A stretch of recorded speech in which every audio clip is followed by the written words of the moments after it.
నేను ప్రశ్నతో ప్రారంభిస్తున్నాను వాక్యాన్ని. మనకు మంచి జరగాలని మనం అనుకుంటున్నామా? ఎలా అనుకుంటున్నారు? నాకు మంచి జరగాలి, నా కుటుంబానికి మంచి జరగాలి, నా బిడ్డలకి మంచి జరగాలి, నా మనవరాళ్ళకి మంచి జరగాలి, నాకు మంచి ఆరోగ్యము కావాలి. సరే, మంచి మనం అన్నీ కోరుకుంటాం కదా. సరే, దేవుడు మంచి చేస్తాడా మన జీవితాల్లో?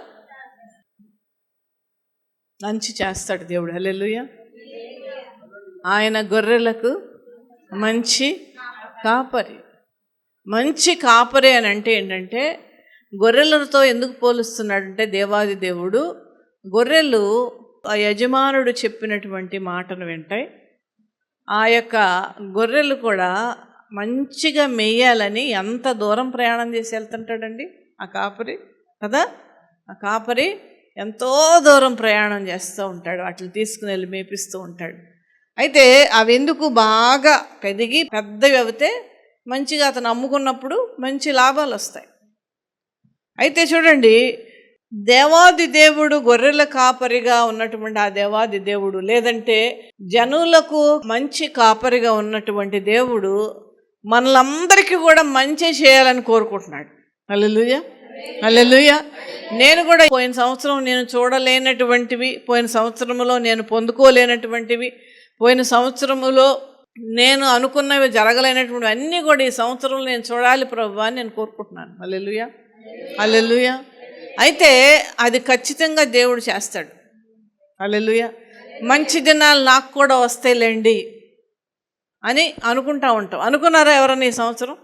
అయితే చూడండి, అవి ఎలా వస్తాయి అనేటువంటి విషయంలో మనం ఒక్కసారి కీర్తన గ్రంథం 34వ అధ్యాయానికి వెళ్దాం. 12వ వచనం చదువుదామండి. బ్రతక గోరు వాడెవడైనా ఉన్నాడా?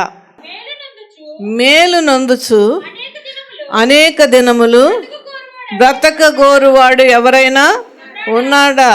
చూసారండి, ఇక్కడ మేలు నందుచు అనేక దినములు బ్రతక గోరువాడు ఎవడైనా ఉన్నాడా? ఎందుకు మనం ఈ మందులు, ఆపరేషన్లు, లేదంటే ఇంకోటి చేసుకుని ఎందుకు మన ఆయుష్ని పెంచుకుంటున్నాం?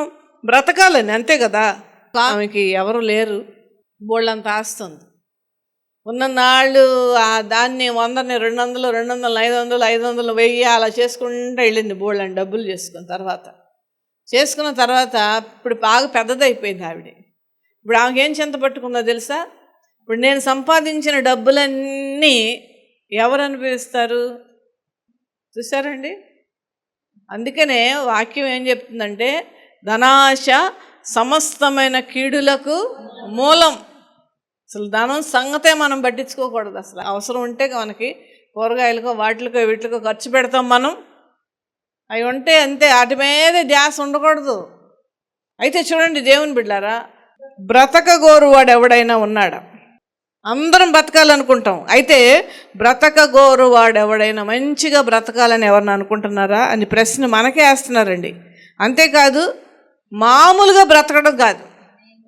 చాలామంది అంటారు, ఏదో ఉంటున్నానండి, ఏదో కాస్త తింటున్నాను, ఏదో ఉంటున్నానండి, కానీ నాకు బాధ ఉండిందండి మనసులో, నాకు ఈ కష్టం ఉందండి, ఏదో ఉంటున్నానంటే ఉంటున్నాను అనేటువంటి వాళ్ళు కూడా ఉన్నారు. అయితే మనం బ్రతుకుచు మనకు మేలు కూడా కావాలి కదా. ఆరోగ్య విషయంలో మేలు కావాలి, మన కుటుంబ విషయంలో మేలు కావాలి, మన బిడ్డల విషయంలో మేలు కావాలి, అన్ని విషయాల్లో కూడా మనకు మేలు కావాలి. అయితే ఇక్కడ చూద్దాం, బ్రతక గోరువాడు ఎవడైనా ఉన్నాడా? మేలు నొందుచు అనేక దినములు. మేలు నొందుచు, ఒక్కొక్క దినము ఒక్కొక్క మేలును పొందుచు. పొద్దున్నే లేవంగానే కూడా మనం ఏం ప్రార్థన చేయాలంటే తెలుసా దేవుని బిడ్డలారా? ప్రభువా, రాత్రంతా మమ్మల్ని కాపాడేవయ్యా, సంరక్షించావు, ఆరోగ్యంగా మమ్మల్ని లేపావు, ఈ దినానికి రావలసినటువంటి ఆశీర్వాదం నేను పొందుకునేటువంటి కృప నాకు దయచేయి ప్రభువా అని ప్రార్థన చేసుకోవాలి. అప్పుడే మన కాలు కింద పెట్టాలి. అంతేగాని లేడికి లేచిందే పరుగు అన్నట్టు పనుల్లో పడిపోవద్దు. ఫస్ట్గా దేవుడితో మాట్లాడాలి. మనం ప్రతి దినము కూడా దేవునితో మాట్లాడాలి. ఫస్ట్ మాటలు మన నోరు విప్పుతున్నామంటే మన ప్రభువుతో, మన రక్షకుడితో, మన తండ్రితో మాట్లాడి మన దినం ప్రారంభించాలి. అప్పుడు ఆటోమేటిక్గా ఆ దినానికి రావాల్సిన దీవెనలు దేవుడు మనకు వచ్చేంత వరకు కూడా ఆయన ప్రయత్నం చేస్తూనే ఉంటాడు. మేలు నందుచు అనేక దినములు బ్రతక గోరువాడు ఎవడైనా ఉన్నాడు. ఎందుకనగా అపవాది ఏం చేస్తుందంటే దేవుడు మనకిచ్చిన మేళ్లను ఎత్తుకొని వెళ్ళిపోవడానికి ప్రయత్నం చేస్తుంది. దేవుడు మనకిచ్చినటువంటి ఆశీర్వాదములను ఎత్తుకొని పోవడానికి, అందుకనే ప్రాప్తించును అనేటువంటి ఒక మాట బైబిల్లో రాయబడి ఉంది.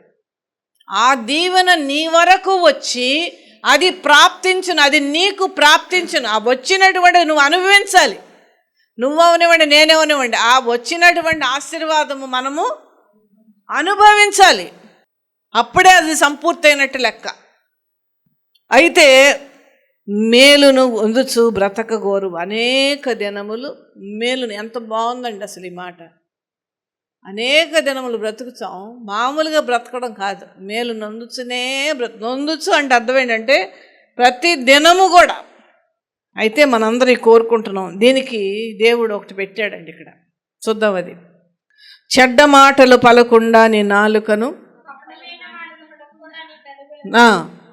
కాచుకొనుము. ఎవరు కాచుకోవాలండి? ఇది మనమే కాచుకోవాలి. చెడ్డ మాటలు పలకకుండా. చెడ్డ మాటలు అంటే ఏంటి?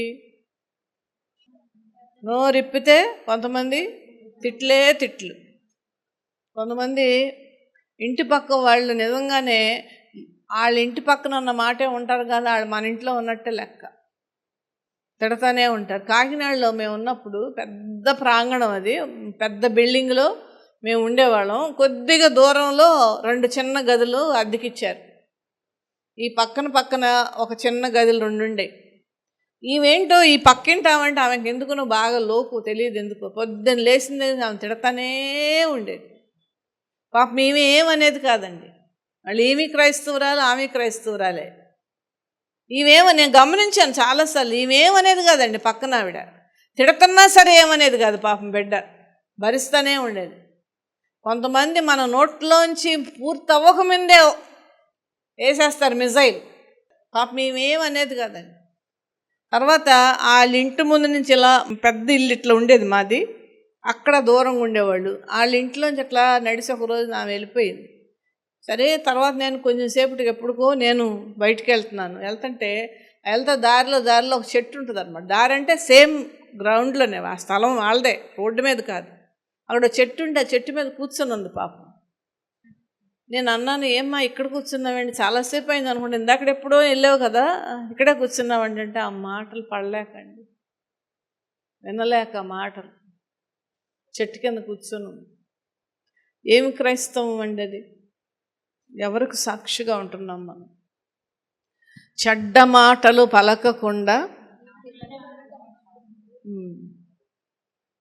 శాపనార్థాలు పెట్టడం అన్నంత ఆనందం కొంతమందికి, అందరి గురించి కాదు.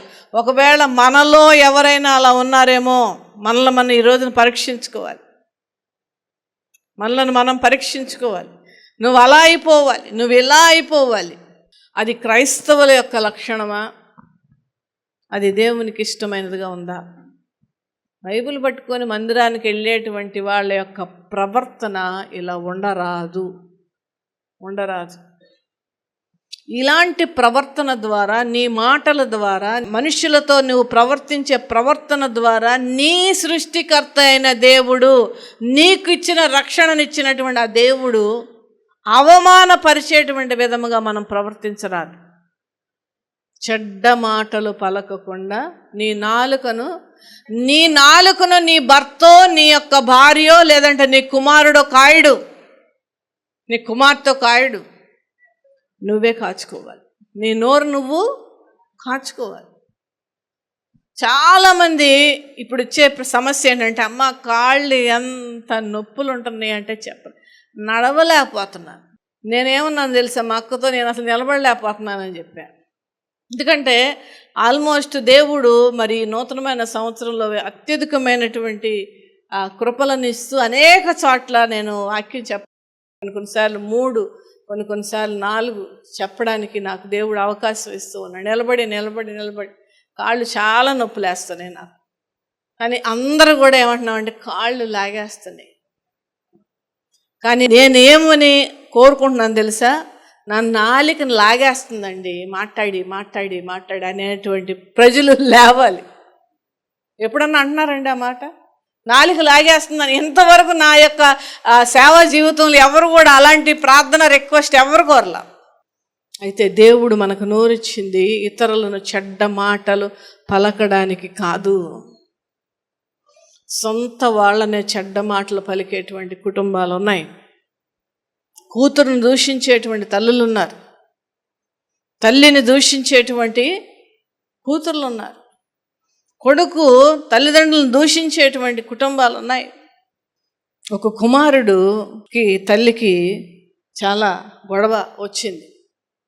పెద్దవాళ్ళేనండి, కుమారుడు అంటే చిన్నోడు అనుకోబాకండి, చాలా పెద్దోడు.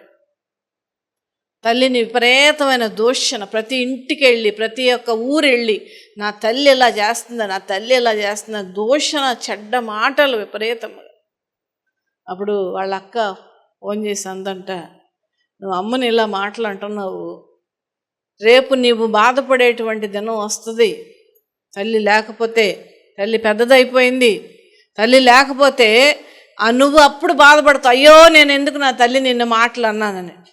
అని అంటే ఆ కుమారుడు ఏమన్నాడని తెలుసా, నాకేం బాధ ఉండదు మా అమ్మ చచ్చిపోతే అన్నాడు. ఆ మాట తల్లి వింటే అప్పుడే చచ్చిపోద్ది. ఇలాంటి కుటుంబాలు ఉన్నాయి.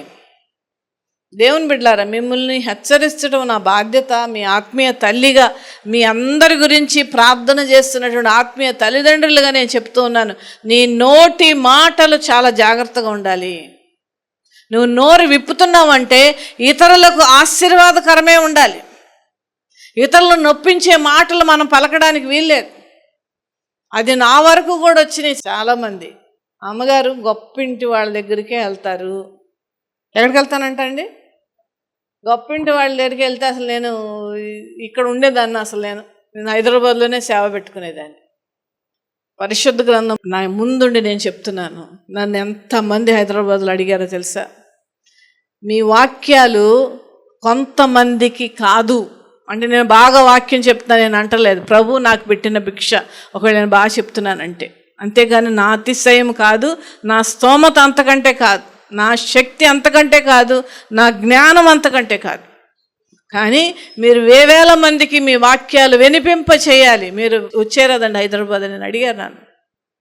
దేవుని బిడ్డలారా, నేను ఎందుకు ఇక్కడ ఉంటున్నానంటే, అనేక మంది పల్లెటూర్లు ఎలా అంటే వాళ్ళు సరైన బట్టలు కూడా కట్టుకోలేనటువంటి వారుగా ఉన్నటువంటి గ్రామాలకు నేను వెళ్ళి సువార్తను ప్రకటిస్తున్నాను, ఏమీ తీసుకోకుండా.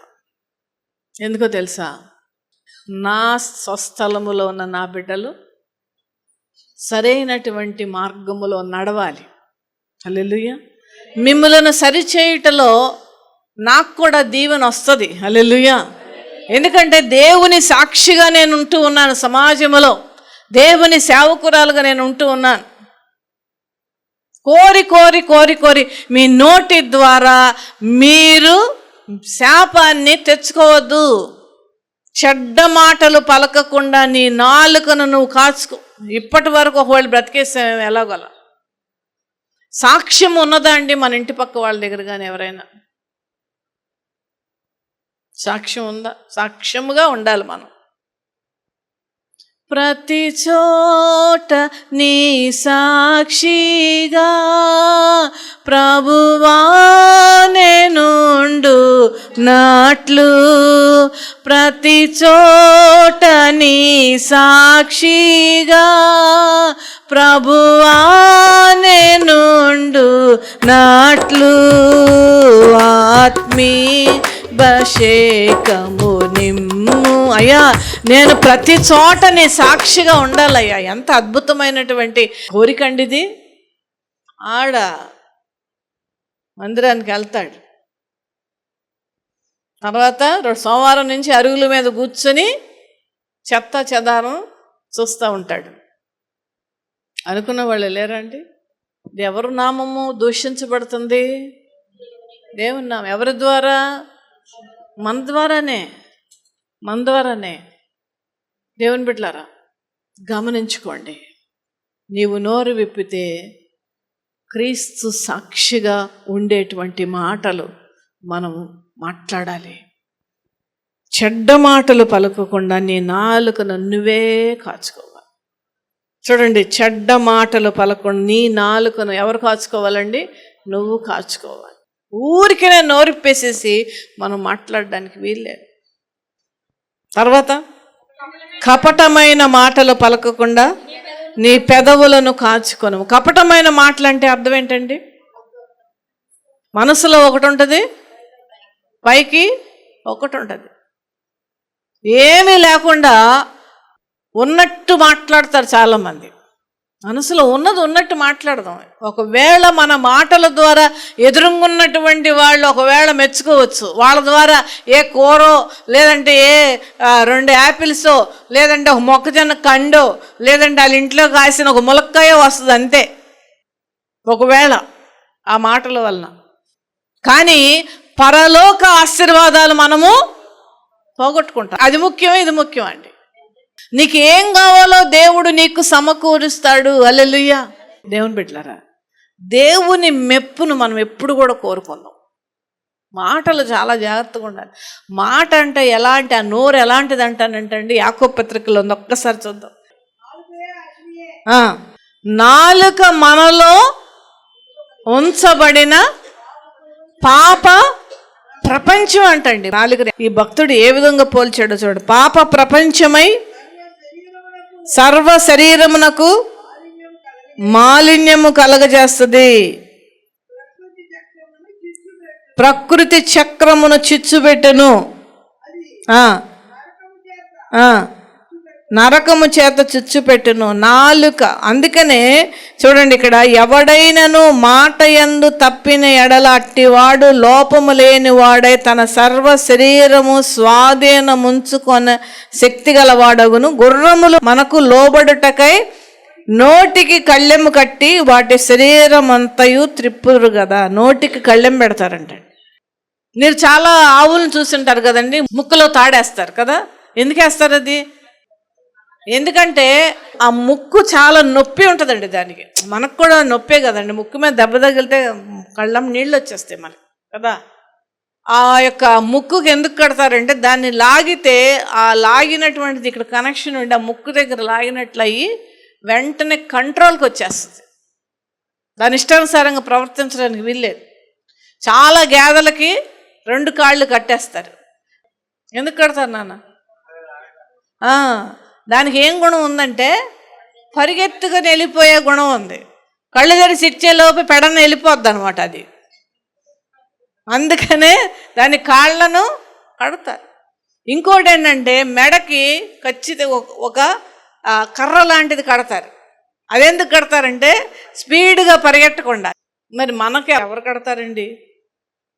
మనలో కూడా కొన్ని లక్షణాలు ఉన్నాయి కదా. ఎవరు కడతారు? మనమే కట్టుకోవాలి. ఎవరు కట్టుకోవాలండి? మనమే కట్టుకోవాలి. దేవుని బిడ్డలారా, పాప ప్రపంచమైన ఈ నాలుకను మనం చాలా జాగ్రత్తగా కాపాడుకోవాలి. ఇది కాపాడుకోకుండా నాకు మేలు కావాలి, నా కొడుకు మేలు కావాలి, నా తల్లికి మేలు కావాలి, నా ఉద్యోగంలో మేలు కావాలి, నా కుటుంబంలో అంతా మేలు కావాలని కోరుకోవడం వృధా. అనేక దినములు మేలు పొందుచు బతకాలంటే మనం చెడ్డ మాటలు పలకడానికి వీలు లేదు. మొన్న ఈ మధ్య ఒక ఆవిడకి పెళ్ళయింది. ఒక ఆవిడంటే ఒక కుటుంబం పెళ్ళి అవ్వలేదని పాట పాడింది. ప్రార్థన చేయండి చేయండి చేయండి చేయండి, కొడుకు పెళ్ళి అవ్వట్లేదు. పెళ్ళి చేసిన తర్వాత ఇప్పుడు ఏమైంది? ఉన్న 3 తల్లి, కొడుకు, కోడలు, 3 మనుషులు ఇంట్లో. 3 మనుషులు 2 వంటలు. పడట్లేదంటండి తల్లికి కోడలకి. పైగాను ఇంకా భయంకరమైన విషయం ఏంటంటే ఆమంట ఒక మందిరంలోకి వెళ్ళి, ప్రభువా నా కోడలు నా ఇంట్లోంచి వెళ్ళిపోవాలన్నయ్య. ఇదేమన్నా ప్రార్థన అండి? చేసేవాళ్ళు ఉన్నారండి. ఎందుకంటే వాళ్ళ వలన ఏమీ లాభం లేదు. సంఘానికి లాభం లేదు, వాళ్ళ కుటుంబానికి లాభం లేదు, నీ ఇంట్లో వీధిలో నీ ఉన్నటువంటి వారికి లాభం లేదు. పనికి రానటువంటి ప్రతి తీగ. ఏమంటున్నాడు ప్రభు? ఈ మాటలన్నీ చాలా కఠినంగా ఉంటాయి కానీ సత్యాలే. తీసివేసి పోగు చేసి మంటల్లో వేస్తానంటున్నాడు మత్తయి సువార్తలో దేవుడు. ఎవరికి పనికి రావాలి? నువ్వు దేవునికి పనికి రావాలి. ఒకళ్ళను ఒక మాట అనేటువంటి హక్కు మనకు లేదు, వాళ్ళు నొప్పించే హక్కు మనకు లేదు. అంతగా ఉంటే నిజముగా ప్రేమగా నీకుంటే కనుక చక్కగా గద్దించు, ఏం పర్వాలేదు. సరిచేయి, అమ్మాయి ఇలా మాట్లాడకూడదు నువ్వని. చెడ్డ మాటలు పలకకుండా మన నాలుకను మనం కాచుకోవాలి. కపటమైన మాటలు పలకకుండా మన పెదవులను మనం కాచుకోవాలి. కీడు చేయటమా అని అది మానేయమంటున్నాడు, ఇది చేయమంటున్నాడు. మనం ఏం చేస్తామంటే అది చేస్తాం, ఇది మానేస్తాం, ఉల్టా. ఏదన్నా ఒకటి జరిగిందంటే అది పట్టుకొని ఏలాడుతూ ఉంటాం సంవత్సరాలు సంవత్సరాలు సంవత్సరాలు. అది మనసులోనే ఉంటుంది, అది కక్కుతూ ఉంటుంది, బయటకి కనపడినప్పుడల్లా కక్కుతూ ఉంటుంది ఆ ద్వేషం వాళ్ళ మీద. ఒకవేళ కష్టమైనా సరే వెంటనే మనం ఏం చేయాలంటే వాళ్ళని క్షమించేసుకోవాలి. దేవుని బిడ్డలారా, గొప్పోళ్ళ దగ్గరికే వెళ్తుంది అని అన్నటువంటి వాళ్ళని మేము ఎప్పుడు కూడా కాదనుకోలేదు. వాళ్ళతో మేము మాట్లాడుతూనే ఉన్నాం. ఇలాంటి అబండాలు. తర్వాత మీటింగులకు నన్ను పిలవలేదు అమ్మగారు. నాదే ఏమన్నానండి, ఇది ప్రతి ఒక్కరికి కూడా ఒక విషయం ఒక మందిరంలో జరుగుతూ ఉన్నది, ఒక ప్రార్థనాది మందిరంలో జరుగుతున్నది, ఒక స్తుతి మరి సమయము మందిరంలో జరుగుతున్నది, ఒక ఆరాధన మందిరంలో జరుగుతున్నదంటే పాల్గొన్నటువంటి ప్రతి బిడ్డకు కూడా అది దీవెన. కీడు చేయటం మానేసేయండి, మేలు చేయండి. ఆముక మేల ఎలాంటిది అనుకున్నావు అంటాం కదా, చెడ్డవారి మేలే చేయాలి. హల్లెలూయా. నిన్ను నన్ను ఎవరన్నా సరే కదా వాళ్ళకు కూడా మేలే చేయాలి మనం. యేసు ప్రభుల వారు ఏమన్నారండి ఇస్కరియోతు యోధాకి? ఇస్కరియోతు యోధా అని పట్టించేశాడు, పక్క పక్కనే ఉండి చావుకు అప్పగించాడు. పైగా ముద్దు పెట్టుకుని మరి అనేక మంది కానుకలు ఇస్తూ ఉంటుంటే ఆ కానుకలను తన జేబులో వేసుకుని ఖర్చు పెట్టుకున్నాడు. పద్దాక డిస్టర్బ్ చేస్తూనే ఉన్నాడు సేవ జరుగుతూ ఉండగా. ప్రభు పక్కనే ఉండి ఉండి ఉండి ఆయన ప్రభు ఏమన్నారు, చెలికాడా. చెలికాడా అంటే అర్థం ఏంటి? నా ప్రియుడైన వ్యక్తి అని అర్థం. మరి అలా కదండి మనం నేర్చుకోవాలి, అలా కదా మనం ప్రవర్తించాలి. ఎవరికైనా సరే కీడు అనేది మనం చేయకూడదు. అలా గనక మనం చేస్తే అది ఖచ్చితంగా దానికి పర్యవస్థానం మనం అనుభవించాల్సిందే. కీడు చేయటం మానేసేయండి, చేతనైతే మేలు చేయండి. తర్వాత సమాధానాన్ని వెతికి, అర్థమేంటి? భక్తుడు ఎందుకు రాశాడు వెతకడం అనేటువంటి మాట? మనకి విలువైన వస్తువు ఏదన్నా పడిపోతే ఏం చేస్తామండి మనం? కనపడేంత వరకు కూడా ఎతుకుతూనే ఉంటాం. చెవిదిద్దు సేల పడింది అనుకోండి, రాత్రైనా మనం చీపురు తెచ్చి ఊడ్చి మళ్ళీ బాత్రూంలోకి వెళ్ళి స్నానం చేస్తుంటే పడిపోయిందా, తోటలోకి వెళ్ళాను అక్కడ పడిపోయిందా, బయట వెళ్ళాను అక్కడ పడిపోయిందా అని ఎతుకుతూ ఉంటాం. అది దొరికేంత వరకు మనకు మనశ్శాంతి ఉండదు. అలా వెతకాలట సమాధానాన్ని. మనతో పాటు ఉన్నటువంటి వారికి మన సమాధానమే ఇవ్వాలి, కానీ ఆ సమాధానం మనం ఎవ్వరికీ కూడా ఇవ్వకూడదు.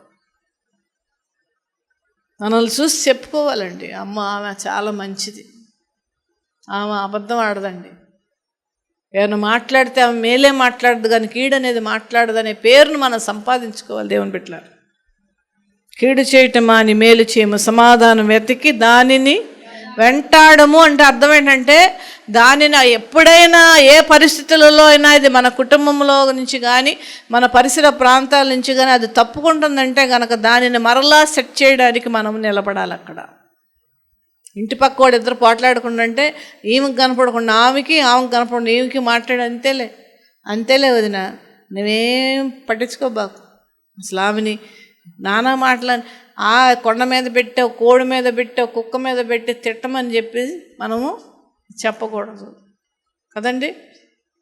చాలామంది అలా తిడతారు. సమాధానాన్ని వెతికి దానిని వెంటాడము. యెహోవా దృష్టి నీతిమంతుల మీద ఉన్నది. ఆయన దృష్టి మన మీద ఉండడం అనేటువంటి ఎంత గొప్ప భాగ్యం అండి. అది మనకు కావాలనంటే మనం ఎలా ఉండాలంటే నీతి కలిగిన ప్రవర్తన మనం కలిగి ఉండాలి, నీతి కలిగిన ఆలోచనలు మనం కలిగి ఉండాలి, నీతి కలిగినటువంటి మాటలను మనం పలకాలి. అప్పుడు ఆటోమేటిక్గా ఆయన దృష్టి మన మీద ఉంటుంది. సృష్టికర్త, శక్తిమంతుడు, మహోన్నతుడైనటువంటి ఆ దేవాది దేవుడు, సర్వము చేయగలిగిన దేవుడు, సర్వాధికారి అయినటువంటి ఆ దేవాది దేవుని యొక్క దృష్టి కనుక మన మీద ఉన్నదంటే సాతాను మనల్ని ముట్టేటువంటి అవకాశమే ఉండదు. ఇప్పుడు నువ్వు వడియాలో ఎండబెట్టుకుంటావండి, అక్కడే వీలుంటే ప్లేట్ తెచ్చుకుని అక్కడే భోంచేస్తాం. ఎండు రొయ్యలు కానీ ఇంకా సరిగ్గా పచ్చి పచ్చిగా ఉంటే ఎండబెట్టుకుంటాం. వీలుంటే ప్లేట్ తీసుకుని వచ్చి దాని ముందుండి కాపలా కాస్తాం, ఒక కాయకి ఒకటని ఎత్తుకెళ్ళిపోద్ది వాళ్ళని కదా. ఆ విధముగా మన యొక్క జీవితాన్ని ఎప్పుడు కూడా కాపాడుకోవాలి. హల్లెలూయా, హల్లెలూయా. యెహోవా దృష్టి నీతిమంతుల మీద ఉన్నది, ఆయన చెవులు వాని మొరలకు ఒగ్గి ఉన్నదంటే అర్థం ఏంటమ్మా? చెవుని ఇలా పట్టుకొని, అంటే ఒక్కడు కూడా ఇటు దాటి వెళ్ళదు, అందుకనే అడ్డంగా ఈ చెవుని పెడతారు. ఒగ్గడం అంటే అది. ఆ సర్వశక్తిమంతుడైన దేవుడు మన మొరలు ఆలకించడానికి ఇలా పెట్టుకుని ఉంటాడు. ఆయన దృష్టి, ఆయన చెవులు ఎవరి మీద ఉన్నాయంటండి? నా మీద ఉన్నాయి అని అనండి అందరూ. నా మీద ఉన్నాయి చాలు. ఈ మాటతో మనం బ్రతికేయచ్చా లేదా? బ్రతికేయచ్చు. నన్ను చూస్తున్నాడు దేవుడు, నా మొరను ఆలకిస్తున్నాడు దేవుడు. ఈ మాట ఎంత అద్భుతంగా ఉన్నదండి. సర్వ సృష్టికి ఆధారభూతుడు, సర్వ సృష్టిని కదిలించగలిగినటువంటి శక్తిమంతుడు, సమస్తమును చేయగలిగినటువంటి అద్భుతకరుడైన దేవుని యొక్క కన్నులు మన మీద ఉన్నాయి అని అంటే ఎంత గొప్ప మాట అండి. నోరు తెరిచి మనం ప్రార్థన చేస్తే ఒక్కటి కూడా పోకుండా ఆయన ఆలకిస్తాడంట. హల్లెలూయా, హల్లెలూయా. మరి ఇవన్నీ మనకు కావాలని మనం కోరుకుంటున్నాం, కానీ అవన్నీ మనం పొందుకోవాలంటే ఏం చేయాలండి? మనం చెడ్డ మాటలు పలకకుండా మన నాలుకను, కపటమైన మాటలు పలకకుండా మన పెదవులను, మనము గనక మన పక్కింటి వాళ్ళు అవని, మన బంధువులు అవని, మన స్నేహితులు అవని, మన కాలేజీలో చదివేటువంటి వాళ్ళు అవని చెడ్డ మాటలు పలుకుతున్నామంటే వాళ్ళని వెంటనే కట్ చేయండి. ఇలాంటి వాళ్ళు నాకు వద్దు అని డిలీట్ చేసేయండి వాళ్ళు మీ జీవితంలోంచి. డిలీట్ చేయడం అంటే ఏంటి? తీసేయడం.